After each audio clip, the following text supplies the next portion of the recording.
will you break down what VO2 max is and if breath work can have any impact on it? VO2 max, it's the max amount of oxygen you can utilize when you're doing high performing tasks. We find that from a VO2 max perspective, certain types of breathwork techniques that have been clinically proven to have a better effect than others. If you look at athletes to start, we find that when you have athletes that are training for a tournament, they go to high altitude training camps. Why? Because there's less oxygen in the air. And what happens in that moment is they're training to build up their carbon dioxide tolerance, which basically helps with red blood cell production and transportation of oxygen around the body through hemoglobin. Now, that is replicable without having to go to Kenya and train at high altitude. A lot of like nose breathing techniques or breath holding, a certain type of breath holding when you're doing high intensity. We also find that a lot of kind of VO2 max comes from how well your body is utilizing oxygen. A lot of the stuff we do is also kind of diaphragm activation because that's your core breathing muscle. So if you've got a really good diaphragm activation,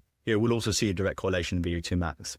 But when you look at a pilot study that was done by Patrick McKeown, they saw 8 to 11% increase in VO2 max in a 4 to 6 week period when doing these types of exercises.